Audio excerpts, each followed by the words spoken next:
অপরাধ কি ছিল? আদ জাতির অপরাধ ছিল অহংকার।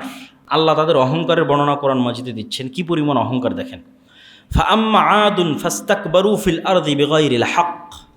আদ জাতি জমিনে চরম অহংকার করেছিল এবং অহংকারের আতিশয্যে তারা এটা বলেছিল, মান আসাদ্দু মিন্না কৌয়াহ। আজকের পৃথিবীতে আমাদের চেয়ে শক্তিশালী পাওয়ারফুল কে আছে? কে আছে এমন যে আমাদের যে শক্তিশালী পাওয়ারফুল? আল্লাহ তাদের কথা কোরআনে নকল করছেন যে তাদের শক্তি, সামর্থ্য, জ্ঞান, বিজ্ঞান, সভ্যতা, টেকনোলজি এত উঁচু লেভেলে পৌঁছে গেছিল যে তারা ওপেন চ্যালেঞ্জ ঘোষণা করেছিল, পৃথিবীতে আমাদের চেয়ে শক্তিশালী কে আছে। যেমন হয়তো আজকের আমেরিকা এবং ইসরায়েল যদি মনে করে যে মান আসাদ্দু মিন্না কুওয়া, অথবা মুসলমানেরা যদি মনে করে যে এদের যে শক্তিশালী কে আছে, তো আদ জাতির ইতিহাস তাদের জন্য শিক্ষণীয়। কি শিক্ষণীয়? আল্লাহ আদ জাতির এই কথার উত্তর নিজেই কোরআন মাজিদে দিচ্ছেন। পরের অংশে আল্লাহই বলছেন এদের এই কথার উত্তর, আওয়ালাম ইয়ারাউ আন্নাল্লাহাল্লাযী খালাকাহুম হুয়া আশাদ্দু মিনহুম কুওয়া। তারা কি জানে না যে তারা যতই শক্তিশালী হোক, তাদের সৃষ্টি কে করেছে? বলেন, কে সৃষ্টি করেছে তাদেরকে? আল্লাহ। তাহলে আদ জাতি যতই শক্তিশালী হোক শিক্ষা, জ্ঞান, সভ্যতা, প্রযুক্তিতে, এই লেভেলটা অতিক্রম করতে পারবে না যে ওরা সৃষ্টিজীব আর আল্লাহ সৃষ্টিকর্তা। এই লেভেলটা তো ভাঙতে পারবে না। ওইটা আল্লাহ কোরআন মাজিদে বলতেছে। তাহলে ও যতই শক্তিশালী হোক 100% ওর সৃষ্টিকর্তা ওর চেয়ে শক্তিশালী, যে ওকে সৃষ্টি করেছে। কেন এই লেভেল তো ভাঙতে পারতেছে না। তাহলে এই লেভেলটা কিয়ামত পর্যন্ত পার্মানেন্ট, এই মানদণ্ডটা। সেটা আজকের আমেরিকা, ইসরায়েল হোক বা আরও এর চেয়ে শক্তিশালী সভ্যতা আসুক, সে কি অতিক্রম করতে পারতেছে না। আল্লাহ বলছেন আন্নাল্লাযী খালাকাহুম, আমি আল্লাহ যদি ওদের সৃষ্টিকর্তা হয়ে থাকি তাহলে তো আমি ওদের চেয়ে বেশি শক্তিশালী। কেন? আমি তাদের সৃষ্টিকর্তা। হুয়া আশাদ্দু মিনহুম কুওয়া, আল্লাহ তাদের চেয়ে অনেক বেশি শক্তিশালী। ওয়া কানু বিআয়াতিনা ইয়াজহাদুন, কিন্তু তারা আমার আয়াতকে অস্বীকার করেছে। তো হুদ আলাইহিস সালাতু ওয়াস সালাম তাদের নিকটে দাওয়াত নিয়ে গেছিলেন এবং তাদেরকে আল্লাহর আনুগত্য করার আদেশ দিয়েছিলেন। যখন তারা অস্বীকার করলো তখন তাদেরকে আল্লাহ যে আযাব এবং যে গজব দিলেন, সে আযাব এবং গজব কী ছিল? আদ সম্প্রদায়কে আল্লাহ কি আযাব দিলেন? আল্লাহ এক আয়াতে বলছেন, ফাআরসালনা আলাইহিম রিহান সরসরা।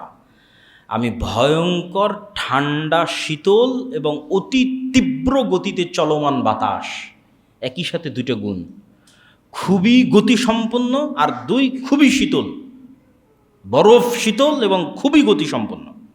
আর এক আয়াতে আল্লাহ সুবহানাহু ওয়া তাআলা বলেছেন, ওয়াম্মা আদুন ফাউহলিকু বিরিহিন সরসরিন আতিয়া। আমি ভয়ঙ্কর শক্তিশালী হিম শীতল ঝড়ের মাধ্যমে তাদের ধ্বংস করেছি। এই রকম হিমশীতল ঝড়ো বাতাস কতদিন তাদের উপর চলেছে? সাখারা আহা আলাইহিম সাবআ লায়ালিন ওয়া সামানিয়াতা আইয়াম, 7 দিন 7 রাত 8 দিন এই ঝড়ো বাতাস আমি তাদের উপর চালিয়েছি। ফাতারাল কওমা ফিহা সারআ কাআন্নাহুম আজাজ নাখলিন খাবিয়া। একটা খেজুর গাছ গোড়া থেকে কেটে ফেলে দিলে যেভাবে খেজুর গাছটা পড়ে থাকে, তাদের পুরো সভ্যতা, পুরো দেশ, পুরো নগরী, সকল মানুষের অবস্থা ছিল এরকম। এইরকম ভয়ঙ্কর ঝড়ো বাতাস আমি তাদের উপর পাঠিয়েছিলাম।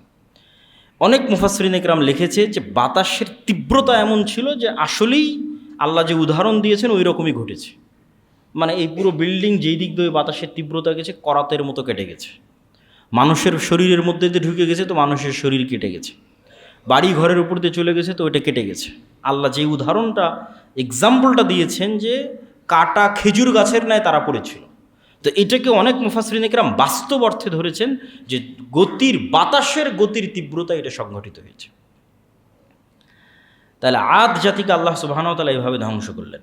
এরপরে কোন জাতিকে আল্লাহ ধ্বংস করেছেন? সামুদ জাতি। আচ্ছা, আদ জাতি কোথায় বসবাস করত?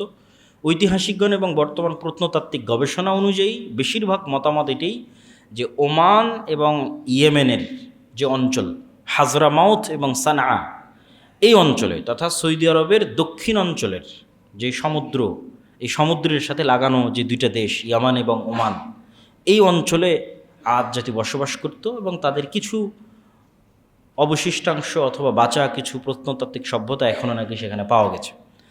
এই ধরনের কথাগুলো নিশ্চিত করে বলা কঠিন যে আসলে এক্সাক্ট তারা কোথায় বসবাস করত, কিন্তু তারপরেও যেহেতু আলোচনা বুঝার সুবিধার্থে বলা দরকার তাই বলতেছি। আর নূহ আলাইহিস সালাতু ওয়াস সালামের কওম কোথায় বসবাস করতো? ইরাকে বেশিরভাগ। আর নূহ আলাইহিস সালামের কওমের পরে আসলাম আদ জাতি, এরা বসবাস করতো ওমান এবং ইয়েমেনে। এখন আসছি কাদের আলোচনায়? সামুদ জাতি। এবং আমাদের আলোচনা আমরা সময়ের ধারাবাহিকতায় সাজিয়েছি, যে কে আগে ধ্বংস হয়েছে, কে পরে ধ্বংস হয়েছে। ওই ধারাবাহিকতার সাথে আমরা সময়টা বুঝতে পারবো, আর লোকেশনও বুঝতে পারবো। সামুদ জাতি কোথায় বসবাস করত? সামুদ জাতি বসবাস করত বর্তমান সৌদি আরবের উত্তর দিকে মিশর সীমান্তবর্তী একটা অঞ্চল আছে, যেটা মাদাইন সালেহ নামে পরিচিত। এখন ওখানে তারা পর্যটন এরিয়া তৈরি করেছে, আল ওলা, বিশাল পর্যটন এরিয়া তৈরি করেছে এই অঞ্চলগুলোকে সামনে রেখে, যে অঞ্চলগুলোতে আল্লাহ অভিশপ্ত জাতিদের ধ্বংস করে দিয়েছিলেন, যে অঞ্চলে রাসূল সাল্লাল্লাহু আলাইহি ওয়াসাল্লাম তাবুকের যুদ্ধের জন্য গেছিলেন, সেটা সামুদ জাতির অঞ্চল। তো সামুদ জাতিকে আল্লাহ সুবহানাহু ওয়া তাআলা কীভাবে ধ্বংস করলেন? ওয়াইলা সামুদ আখাহুম সালেহ, সামুদ জাতির নিকটে পাঠিয়েছিলাম সালেহকে নবী হিসেবে। ক্বালা ইয়া কওমি ইবুদুল্লাহ মা লাকুম মিন ইলাহিন গায়রুহু, হে আমার জাতি, আল্লাহর ইবাদত করো, আল্লাহ ব্যতীত অন্য কারো আনুগত্য করিও না। আর আমি আল্লাহর পক্ষ থেকে তোমাদের জন্য একটা নিদর্শন নিয়ে এসেছি। ঘটনা হচ্ছে, যখন সালেহ আলাইহিস সালাতু ওয়াস সালাম তাদেরকে দাওয়াত দেওয়া শুরু করলেন, তখন তারা সালেহ আলাইহিস সালাতু ওয়াস সালামের কাছে দেখতে চাইল যে তুমি যে নবী, তার প্রমাণে তুমি কিছু হাজির করো। তো আল্লাহর মূলনীতি হচ্ছে, যখনই কোনো স্পষ্ট প্রমাণ আল্লাহ দিয়ে দেন, তখন গজব অবশ্যম্ভাবী যদি অস্বীকার করে। স্পষ্ট প্রমাণ আসার পর গজব অবশ্যম্ভাবী যদি অস্বীকার করে। এই জন্য সাধারণত নবী রাসূলদের কাছে স্পষ্ট প্রমাণ চাইতে হয় না, তাদের দাওয়াতের উপরে ঈমান আনতে হয়, যেটা উম্মতে মুহাম্মাদি করেছে, যেটা উম্মতে মুহাম্মাদি মুহাম্মদ সাল্লাল্লাহু আলাইহি ওয়াসাল্লামের দাওয়াতে ঈমান আনয়ন করেছে, এটাই হওয়া উচিত। কিন্তু যখন আপনি নবীকে বলবেন আপনি কিছু করে দেখান, আপনি যে নবী, তখন যদি নবী কিছু করে দেখায় আর আপনি যদি তারপরও অস্বীকার করেন, তাহলে গজব 100% কনফার্ম। তো যখন তারা বলল যে আপনি কিছু আলামত দেখান, তাদের অনেক চ্যালেঞ্জ মোবাহালা অনেক কিছু করার মাধ্যমে সালেহ আলাইহিস সালাতু ওয়াস সালাম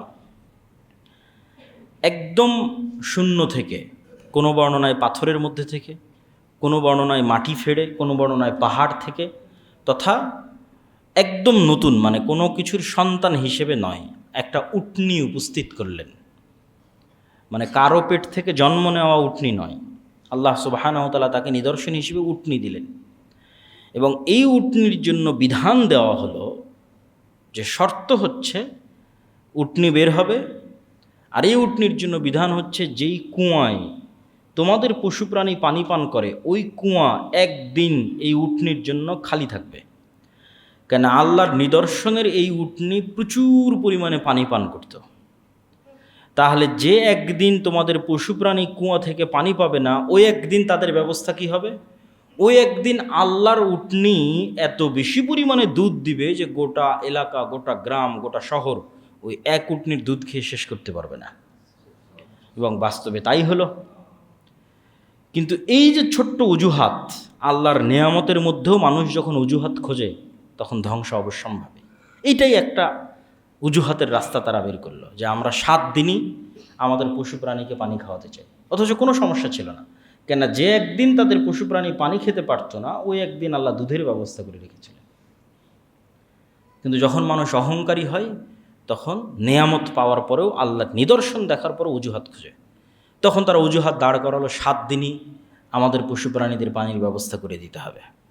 তো শুআয়ব আলাইহিস সালাতু ওয়াস সালাম, সালেহ আলাইহিস সালাতু ওয়াস সালাম যখন এতে রাজি হলেন না, তখন তারা সিদ্ধান্ত নিল যে এই উটনিকে তারা হত্যা করবে অথবা মারবে। তখন সালেহ আলাইহিস সালাতু ওয়াস সালাম তাদেরকে নিষেধ করলেন যে তোমরা আল্লাহর এই উটনির যদি ক্ষতি করো, তাহলে আযাব এবং গজব অবশ্যম্ভাবী। তখন তারা ওই একই চ্যালেঞ্জ গ্রহণ করলো। সেই চ্যালেঞ্জের বর্ণনা আল্লাহ কোরআন মাজিদের আয়াতে এইভাবে দিচ্ছেন, ফাআকারুন নাকাহ, তারা উটনির হত্যা করলো অথবা উটনির পা কেটে নিল। ওয়া আতাও আন আমরি রব্বিহিম, এবং আল্লাহর আদেশ অমান্য করলো। এবং উটনিকে হত্যা করে অথবা উটনির পা কেটে সালেহ আলাইহিস সালামকে বলল, ইয়া সালেহ ইতিনা বিমা তাইদুনা, তুমি যে এতদিন বলতে যে এই উটনির ক্ষতি করলে নাকি আল্লাহর আযাব আসবে, এই যে না তোমার উটনিকে হত্যা করে দিয়েছি, এবার আল্লাহর আযাব কোথায় দেখাও, ইন কুনতা মিনাল মুরসালিন, যদি তুমি সত্যিই নবী হও। তাহলে নূহ আলাইহিস সালাতু ওয়াস সালামের কওম যেভাবে নূহ আলাইহিস সালাতু ওয়াস সালামকে বলল তুমি এতদিন যে আযাবের ভয় দেখাতে ওটা দেখাও, সালেহ আলাইহিস সালাতু ওয়াস সালামের কওমও একই অপরাধ লিপ্ত হলে এটি আল্লাহর ন্যায়পরায়ণতা, মানে শাস্তি ওদের উপর আসা অবশ্যম্ভাবী হয়ে গেছিল। আল্লাহ জালেম নন, ন্যায় প্রতিষ্ঠা করতে এখন শাস্তি দিতে হবে। নিদর্শন দেখার পরও অমান্য করেছে এবং চ্যালেঞ্জ দিচ্ছে পাল্টা, কোথায় সে আযাব দেখাও। তখন কি হলো, 3 দিন সালেহ আলাইহিস সালাতু ওয়াস সালাম বললেন 3 দিনের মধ্যে আল্লাহর গজব এবং আযাব আসবে। তারা এটা নিয়েও হাসি ঠাট্টা করলো যে আযাব আসলে এখনই আসতো, 3 দিন আবার কিসের? যদি আযাব আসতো এখনই আসতো, 3 দিন কিসের?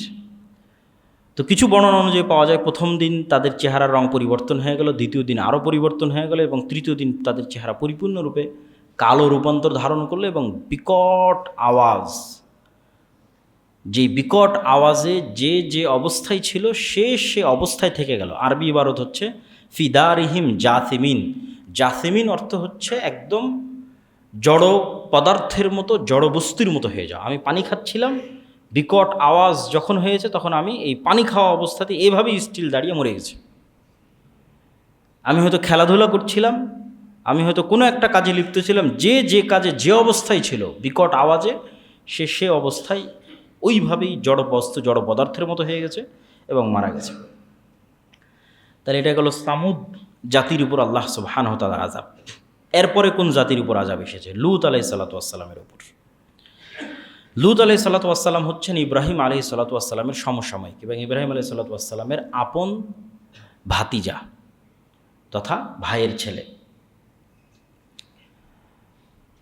তো লূত আলাইহিস সালাতু ওয়াস সালাম যেই অঞ্চলে দাওয়াত দিতেন এই অঞ্চলটা আজকের জর্ডান, ইসরায়েল এবং ফিলিস্তিন এরিয়ার মধ্যে পড়ে, যে অঞ্চলে লূত আলাইহিস সালাতু ওয়াস সালাম দাওয়াত দিতেন। এবং অনেক প্রত্নতাত্ত্বিক মনে করে আজকের যেটা ডেড সি, মৃত সাগর, যে মৃত সাগরে মানুষ সাধারণত ডোবে না, এই মৃত সাগর এরিয়াতেই লূত আলাইহিস সালাতু ওয়াস সালামের কওম বসবাস করত। তাদের অপরাধ ছিল এখন পর্যন্ত অতীতে যে জাতি যা অপরাধ করেছে তার চেয়ে ব্যতিক্রম। কওমে নূহ, কওমে সালেহ এবং কওমে হুদ, আদ, সামুদ এবং নূহ আলাইহিস সালাতু ওয়াস সালামের কওম কেউই এই অপরাধে লিপ্ত হয়নি। সেটা ছিল বিকৃত যৌনাচার তথা সমকামিতা, যা পৃথিবীর ইতিহাসে অতীতে কখনো সংঘটিত হয়নি। এইরকম এক ভয়াবহ, নিকৃষ্ট এবং জঘন্যতম অপরাধে তারা লিপ্ত ছিল। লূত আলাইহিস সালাতু ওয়াস সালাম তাদের কাছে আল্লাহ সুবহানাহু ওয়া তাআলার দ্বীনের দাওয়াত নিয়ে গেলেন এবং তার দাওয়াত ছিল এটাই, আতাতুনাল ফাহিশাতা মা সাবাকাকুম বিহা মিন আহাদিম মিনাল আলামিন। আল্লাহ কোরআনে বলছে তোমরা এমন নিকৃষ্ট ভয়ঙ্কর অপরাধে লিপ্ত হয়েছ যে অপরাধে পৃথিবীতে অতীতে কেউ লিপ্ত হয়নি। মা সাবাকাকুম বিহা মিন আহাদিম মিনাল আলামিন, অতীতে পৃথিবীতে কেউ লিপ্ত হয়নি, এরকম ভয়াবহ অপরাধে তোমরা লিপ্ত হয়েছ। ইন্নাকুম লাতাতুনার রিজালা শাহওয়াতাম মিন দুনিন নিসা, দুনিয়াতে কি মহিলা কম পড়েছে যে তোমরা এই ধরনের নিকৃষ্টতম অপরাধে লিপ্ত হচ্ছ? এইভাবে লূত আলাইহিস সালাতু ওয়াস সালাম তাদেরকে দাওয়াত দিল। তো তারা উত্তরে কি বলল? ওয়ামা কানা জাওয়াবা কওমিহি ইল্লা আন ক্বালু আখরিজুহুম মিন ক্বরিয়াতিকুম। মানুষ যখন অপরাধে, প্রকাশ্য অপরাধে এমনভাবে লিপ্ত হওয়া শুরু করে তখন এরকম সত্যের দাওয়াতও মানুষের কাছে অগ্রহণযোগ্য মনে হয়। আপনি লূত আলাইহিস সালাতু ওয়াস সালামের কওমের উত্তরটা শোনেন। লূত আলাইহিস সালাতু ওয়াস সালামের কওমের উত্তর যদি আমি আমার ভাষায় বলতে চাই, অনুবাদ থেকে বুঝে, অনুবাদটাও বলতেছি, এসেছে বড় পবিত্র, বড় পবিত্র এসেছে, এই পবিত্রকে আমাদের এলাকায় রাখার দরকার নাই, পবিত্রকে বের করে দাও আমাদের এলাকা থেকে। বেশি পবিত্রতা, বেশি পর্দা, বেশি আল্লাহওয়ালার দার্স দেওয়ার জন্য এসেছে। ভাষা ছিল এরকম। আখরিজুহুম মিন ক্বরিয়াতিকুম ইন্নাহুম উনাসুন ইয়াতাতাহহারুন। আরে লূত আলাইহিস সালাতু ওয়াস সালামের মতো পবিত্র লোকের আমাদের এলাকায় দরকার নাই। গান বাজনা শুনবে না, নাচ গান করতে দিবে না, ড্যান্স করতে দিবে না, এত ভালো মানুষের দরকার নাই, আমাদের এলাকা থেকে বের করে দাও। এটা ছিল লূত আলাইহিস সালাতু ওয়াস সালামের কওমের উত্তর।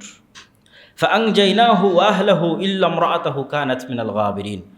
তো আল্লাহ সুবহানাহু ওয়া তাআলা তাদের উপর কিভাবে আযাব পাঠালেন, আল্লাহ সুবহানাহু ওয়া তাআলা তাদের উপর আযাব পাঠানোর যে ধরন বর্ণনা করেছেন সেটা ছিল, যেহেতু তখন ইব্রাহিম আলাইহিস সালাম নিজেও জীবিত ছিলেন, তো প্রথমে ফেরেশতাদের দল ইব্রাহিম আলাইহিস সালাতু ওয়াস সালামের কাছে গেছে এবং ইব্রাহিম আলাইহিস সালাতু ওয়াস সালামকে এবং তার স্ত্রী সারাকে পরবর্তী সন্তান ইসহাকের সুসংবাদ দিয়েছে। তারপর ইব্রাহিম আলাইহিস সালাম তাদেরকে জিজ্ঞেস করেছে তোমরা কোথায় যাচ্ছ? সারমর্ম কথা। তো লূত আলাইহিস সালাতু ওয়াস সালামের কওমকে ধ্বংস করার জন্য আল্লাহর আদেশ ফাইনাল। তো ইব্রাহিম আলাইহিস সালাতু ওয়াস সালাম খুব শঙ্কিত অবস্থায় পাল্টা প্রশ্ন করলেন, সেখানে তো কিছু ভালো মানুষ আছে, সেখানে তো লূত আছে, এবং লূত আলাইহিস সালাতু ওয়াস সালামের সাথে কিছু ঈমানদারও আছে, তাহলে কেন সেই এলাকাকে ধ্বংস করে দেওয়া হবে? তখন ফেরেশতারা পাল্টা উত্তরে বলল, লূত এবং তার অনুসারী যারা ঈমানদার আছে তাদের ধ্বংস করা হবে না, তাদের বাঁচিয়ে নেওয়া হবে। এবার ফেরেশতারা লূত আলাইহিস সালাতু ওয়াস সালামের বাড়িতে আসলেন এবং সুন্দর সুদর্শন কিশোর অবস্থায় লূত আলাইহিস সালাতু ওয়াস সালামের বাড়িতে প্রবেশ করলেন। তো লূত আলাইহিস সালাতু ওয়াস সালাম তাদেরকে স্বাভাবিক মেহমান মনে করেছেন, এখনও বুঝতে পারেননি যে তারা আল্লাহর ফেরেশতা। স্বাভাবিক মেহমান মনে করে তিনি মেহমানের নিরাপত্তায় শঙ্কিত হলেন, আতঙ্কিত হলেন যে আমার এই অসভ্য জাতির কাছ থেকে আমি আমার এই মেহমানদের কিভাবে নিরাপদ করব। ফলত তিনি চাইলেন না কেউই এই সংবাদ জানুক এলাকার মানুষজন যে লূত আলাইহিস সালাতু ওয়াস সালামের বাড়িতে তারা আছে। কিন্তু লূত আলাইহিস সালাতু ওয়াস সালামের স্ত্রী এই গোপন তথ্য এলাকার মানুষকে জানিয়ে দেয়। তখন এলাকার মানুষ লূত আলাইহিস সালাতু ওয়াস সালামের নিকটে আসে এবং লূত আলাইহিস সালাতু ওয়াস সালামের সাথে তাদের যে কথোপকথন, এই কথোপকথনের ভাষা হচ্ছে ওয়াজাআহু কওমুহু ইউহরাউনা ইলাইহি ওয়া মিন ক্বাবলু কানু ইয়ামালুনা সাইয়্যাত ক্বালা ইয়া কওমি হাউলাই বানাতি হুন্না আতহারু লাকুম। তারা এসে লূত আলাইহিস সালাতু ওয়াস সালামকে বলল, এদেরকে আমাদের হাতে উঠিয়ে দাও।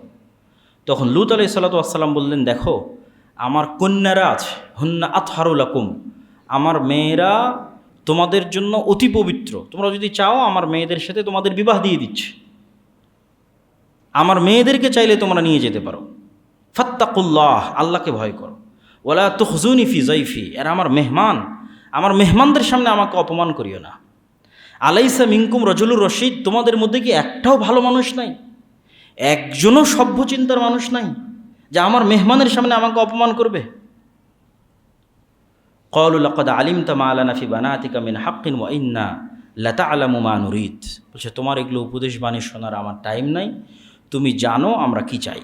তখন অত্যন্ত আফসোসের সাথে লূত আলাইহিস সালাতু ওয়াস সালাম বলেন, লাউ আন্না লি বিকুম কুওয়া আও আবি ইলা রুকনিন শাদীদ, ইশ, যদি আজকে আমার ক্ষমতা থাকতো আমার মেহমানদেরকে বাঁচানোর জন্য, অথবা আজকে যদি আমি কোনো শক্তিশালী ব্যক্তি এই অঞ্চলে থাকতো যে আমার পক্ষে সাপোর্ট দিবে এবং তার সহযোগিতা নিয়ে যদি আজকে আমি আমার মেহমানদের বাঁচাতে পারতাম, এরকম একটা আফসোস বাণী উচ্চারণ করলেন। যখন লূত আলাইহিস সালাতু ওয়াস সালাম এই আফসোস উচ্চারণ করলেন, তখন এবার ফেরেশতারা বলল, ইন্না রুসুলু রাব্বিক লা ইয়াসিলু ইলাইক, হে লূত আপনি ভয় পেয়েন না, আমরা আল্লাহর পক্ষ থেকে পাঠানো ফেরেশতা, তারা আমাদের কোনো ক্ষতি করতে পারবে না। ফাআসরি বিআহলিক বিকিতিম মিনাল লাইল, আপনি রাতের অন্ধকারে আপনি এবং আপনার সাথে যারা ঈমানদার আছে এই শহর ছেড়ে পালিয়ে যান। ওয়ালা ইয়ালতাফিত মিনকুম আহাদ, এবং আপনাদের কেউ যেন পিছন ফিরে না তাকায়, কেউ, আর আপনার স্ত্রী সে যাবে না, কেননা ইন্নাহু মুসিবুহা মা আসাবাহুম, সে ওই একই শাস্তির অন্তর্ভুক্ত হবে যেই শাস্তি এই এলাকার মানুষ পাবে। ইন্না মাউইদুহুম সুবহ, আর এই শহর ধ্বংস হয়ে যাবে সকাল হতে হতে। আলাইসা সুবহু বিকরিব, আর সকাল অতি নিকটে, অতএব দ্রুত এখান থেকে পালিয়ে যান। ফালাম্মা জা আমরুনা জাআলনা আলিয়াহা সাফিলাহা ওয়া আমতারনা আলাইহিম হিজারাতাম মিন সিজ্জিলিম মামদুদ। এবার এই জাতিকে আর এক ভিন্ন স্টাইলে আল্লাহ ধ্বংস করলেন। সেটা কি? পুরো শহরকে উপরে উঠিয়ে উল্টিয়ে ফেলা হলো। কোরআনের আয়াত, জাআলনা আলিয়াহা সাফিলাহা, শহরের উপর অংশকে নিচু করে দিলাম আর নিচুর অংশকে উপরে করে দিলাম, মানে পুরো উল্টিয়ে দিলাম। পুরো শহরকে আকাশে উঠিয়ে উল্টিয়ে দেওয়া হয়েছে। ওয়ামতারনা আলাইহিম হিজারাতাম মিন সিজ্জিলিম মামদুদ, এবং আকাশ থেকে আগুনের পাথর বৃষ্টি বর্ষণ করা হয়েছে। এইভাবে আল্লাহ সুবহানাহু ওয়া তাআলা লূত আলাইহিস সালাতু ওয়াস সালামের কওমকে ধ্বংস করে দিলেন।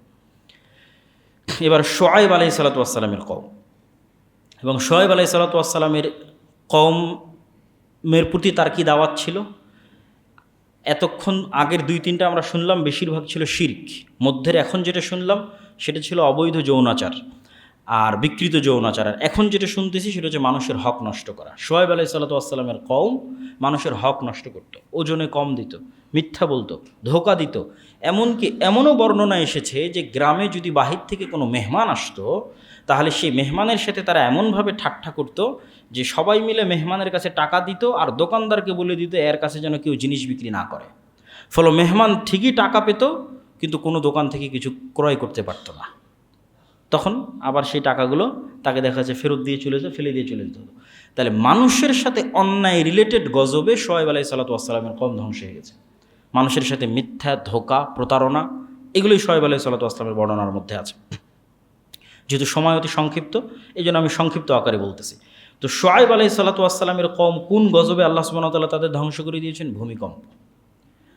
এবং কিছু বর্ণনায় এসেছে যে ভূমিকম্পের ধরনটা এরকম ছিল যে প্রচণ্ড গরম তাদের উপর শুরু হলো ভূমিকম্প আসার পূর্বে, এবং এই গরমে তারা হাঁসফাঁস করতেছিল, বাঁচার কোনো রাস্তা ছিল না।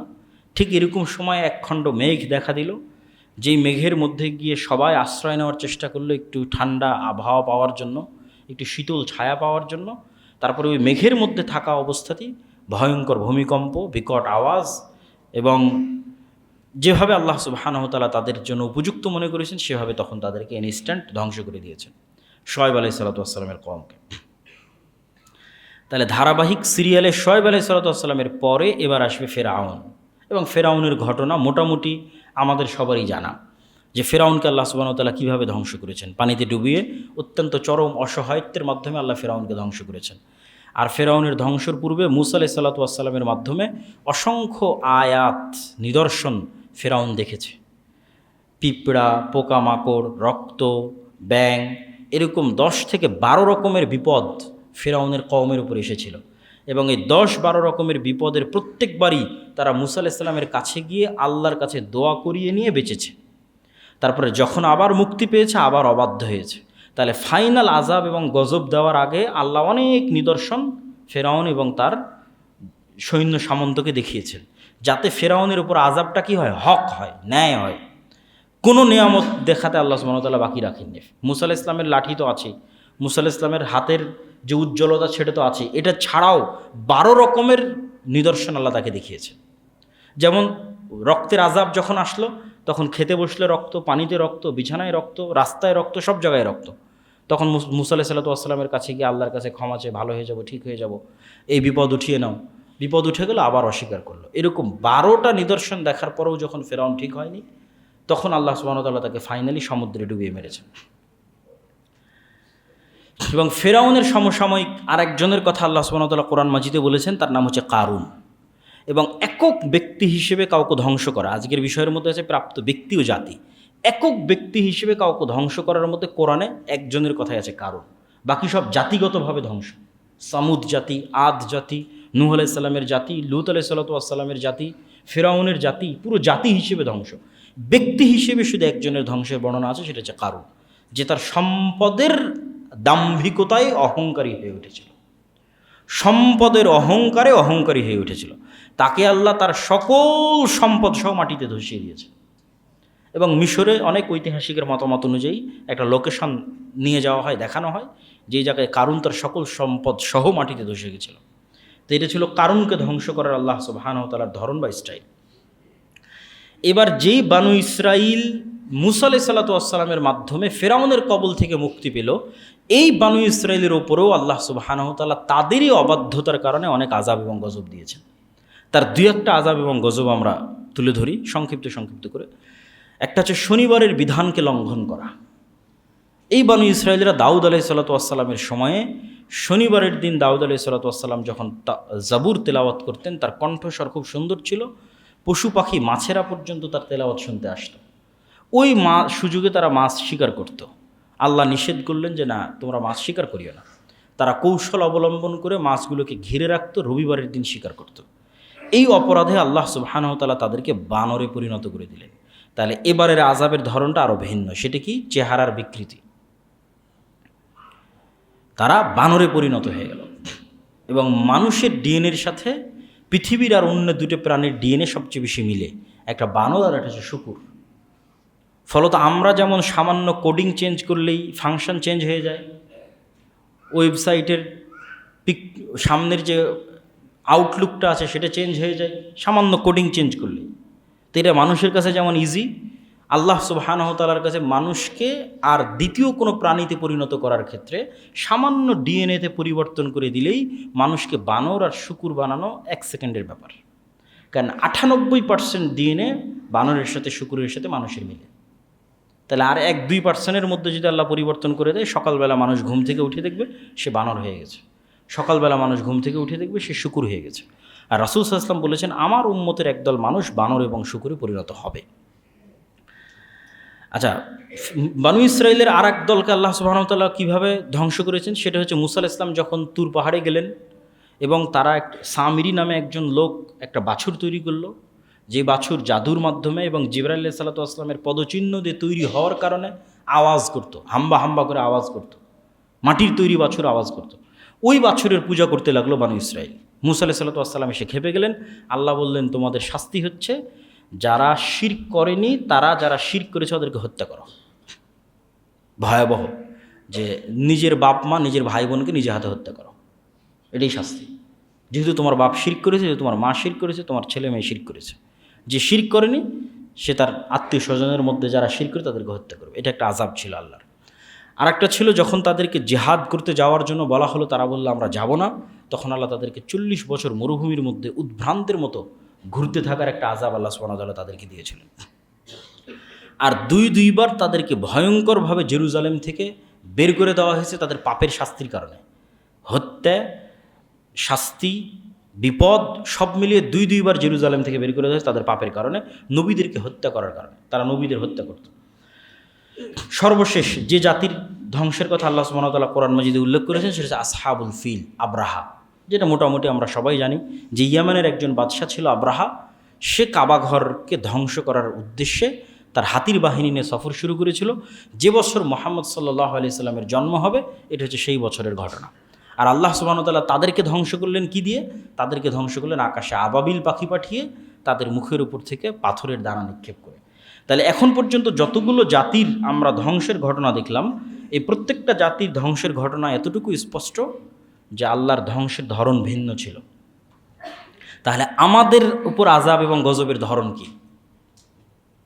উম্মতে মুহাম্মাদের উপর আযাব গজবের ধরন কি? বন্যা দিয়ে আল্লাহ ধ্বংস করবে, ভূমিকম্প দিয়ে ধ্বংস করবে, বিকট আওয়াজ দিয়ে ধ্বংস করবে, মাটিতে ধসিয়ে ধ্বংস করবে, আবাবিল পাঠিয়ে ধ্বংস করবে, শহর উল্টিয়ে দিয়ে ধ্বংস করবে। তো এটার উত্তর হচ্ছে যে রাসূলুল্লাহ সাল্লাল্লাহু আলাইহি ওয়াসাল্লাম আল্লাহ সুবহানাহু ওয়া তাআলার নিকটে দোয়ার মাধ্যমে উম্মতে মুহাম্মাদির যেটা সম্পূর্ণরূপে ধ্বংস, এই সম্পূর্ণরূপে ধ্বংস থেকে আল্লাহ সুবহানাহু ওয়া তাআলা উম্মতে মুহাম্মাদিকে মুক্ত করেছেন। কি সম্পূর্ণ ধ্বংস? কোনো ব্যাপক মহামারীর মাধ্যমে ধ্বংস হয়ে যাওয়া, বন্যার মাধ্যমে ধ্বংস হয়ে যাওয়া, ভূমিকম্পের মাধ্যমে ধ্বংস হয়ে যাওয়া, এক কথায় পরিপূর্ণরূপে ধ্বংস হয়ে যাওয়া, এটা থেকে মুক্ত করেছেন। তাহলে উম্মতে মুহাম্মাদির উপর আযাবের কোন দোয়াটা আল্লাহ সুবহানাহু ওয়া তাআলা মুহাম্মদ সাল্লাল্লাহু আলাইহি ওয়াসাল্লামের কবুল করেননি? সেটা হচ্ছে উম্মতে মুহাম্মাদির উপর অন্য জাতিকে চাপিয়ে দেওয়া হবে আর তারা তাদের উপর জুলুম করবে, অথবা উম্মতে মুহাম্মাদি পরস্পরের লড়াই করবে, মারামারি করবে, পরস্পরকে হত্যা করবে। এই আযাব কিয়ামত পর্যন্ত অব্যাহত থাকবে। আপনি যখনই দেখবেন যে মুসলমানেরা অন্য কারো দ্বারা মাজলুম, তখন বুঝতে হবে এটা আমাদের পাপের ফসল। নূহ আলাইহিস সালাতু ওয়াস সালামের মতো বন্যায় আমাদের ডুবিয়ে মারা হবে না। তাহলে আমাদের কিসে আমাদের আযাব, কোথায় আযাব আমরা দেখতে পাবো? যখন দেখবো আমাদের উপর অন্য জাতি চেপে গেছে, তখন আপনি বুঝবেন, সেটা রোহিঙ্গা হোক, সেটা ফিলিস্তিন হোক, সেটা বাংলাদেশ হোক, সেটা যেখানে হোক, সেটা বাগদাদে হালাকুখা চেঙ্গিস খানের আক্রমণ হোক, সেটা জেরুজালেমে ক্রুসেডারদের আক্রমণ হোক, যেখানে দেখবেন সেখানেই দেখবেন উম্মতে মুহাম্মাদির পদস্খলন, নৈতিক এবং চারিত্রিক অধপতনের শাস্তি হিসেবে বিধর্মীদেরকে আল্লাহ সুবহানাহু ওয়া তাআলা তাদের উপর চাপিয়ে দিবেন।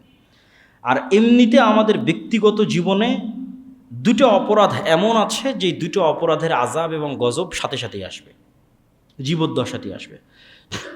রাসূলুল্লাহ সাল্লাল্লাহু আলাইহি ওয়াসাল্লাম বলেন, কুল্লু যুনুবিন ইউআখিরুল্লাহু মিনহা মা শাআ ইলা ইয়াউমিল কিয়ামাহ। প্রত্যেক কিয়ামত পর্যন্ত ঠেলে নিয়ে যায়, যেই পাপের শাস্তি কিয়ামতে দেওয়া হবে।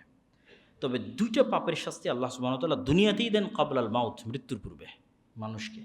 একটা কি? ইল্লাল বাগি, অবৈধ সম্পর্ক, জেনা, ব্যভিচার, ওয়া কাতিআতুর রাহিম, এবং আত্মীয়তার সম্পর্ক ছিন্ন। এই দুটো অপরাধের শাস্তি এখনও গজব হিসেবে, ব্যক্তিগত গজব হিসেবে মানুষ পেতে থাকবে।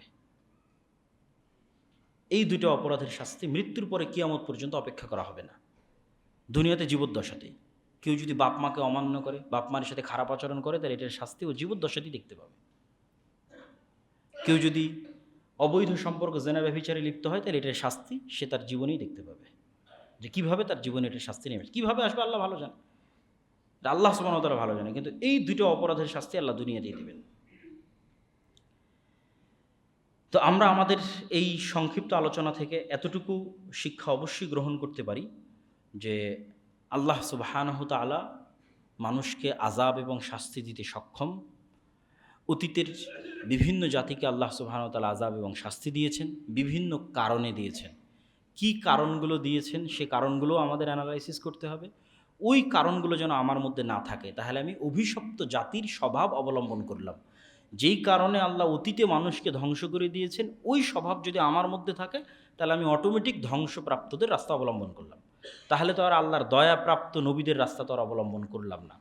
তাহলে ধ্বংসপ্রাপ্ত জাতিদের কী কী অপরাধ ছিল সেটা থেকে আমাদের শিক্ষা নিতে হবে, এবং নবীরা যারা অতীতে চলে গেছেন তাদের কি ধরনের বৈশিষ্ট্য ছিল, আল্লাহ তাদের কি কি বৈশিষ্ট্যগুলো তাদের জাতির বিপরীতে তুলে ধরেছেন, সেই ভালো গুণগুলো আমাদের মধ্যে নিয়ে আসার চেষ্টা করতে হবে।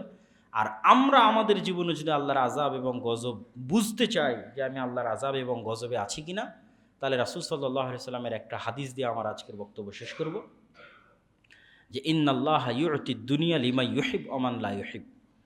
আল্লাহ দুনিয়ার সুখ স্বাচ্ছন্দ্য ঐশ্বর্য তাকেও দেন যাকে আল্লাহ ভালোবাসেন, তাকেও দেন যাকে আল্লাহ ভালোবাসেন না। ইহুদিদেরকেও দিয়েছেন, খ্রিস্টানদেরকেও দিয়েছেন। আপনার গ্রামে অনেক জালেম, সুদখোর, ঘুষখোর থাকতে পারে, অপরাধী, বেনামাজি, তাকেও আল্লাহ ধন সম্পদ দিতে পারেন। তাহলে কি দেখে বুঝবেন যে আপনি আল্লাহর আযাব এবং গজব প্রাপ্তের অন্তর্ভুক্ত হননি? পরের বাক্যে রাসূল সাল্লাল্লাহু আলাইহি ওয়াসাল্লাম বলছেন, আল্লাহ তার আনুগত্যের সুযোগ তাকেই দেন যাকে আল্লাহ ভালোবাসেন। তাহলে যখন আপনি দেখবেন যে আমি ফজরের সালাত আদায় করতে পেরেছি, তাহলে এই তৌফিক পাওয়া হচ্ছে আল্লাহর ভালোবাসা আপনার সাথে আছে, এখনো গজবপ্রাপ্ত অভিশপ্তদের অন্তর্ভুক্ত হননি তার প্রমাণ। ভালো থাকাটা গজব মুক্ত হওয়ার প্রমাণ নয়, বরং আপনি যে আল্লাহর ইবাদত করতে পারছেন না, মসজিদে আসতে পারছেন না, কোরআন পড়তে পারছেন না, আল্লাহ আপনাকে গান বাজনায় মত্ত রেখেছে, সুদের মধ্যে, হারাম ইনকামের মধ্যে, অবৈধ সম্পর্কের মধ্যে মত্ত রেখেছে, তাহলে ওটাই আল্লাহর অভিশাপ, ওটাই আল্লাহর গজব, যে আল্লাহ আপনাকে পাপের মধ্যে ব্যস্ত রেখেছে এবং আপনি আল্লাহর রহমত এবং দয়া থেকে বঞ্চিত অবস্থায় আছেন। এইটার মাধ্যমে আমরা বুঝতে পারবো যে আমরা আল্লাহর দয়াপ্রাপ্ত আছি কিনা। আল্লাহ সুবহানাহু ওয়া তাআলা আমাদের আজকের এই বক্তব্য থেকে যা ভালো শিখার তা শিখার তৌফিক দান করুক। আল্লাহুম্মা আমিন।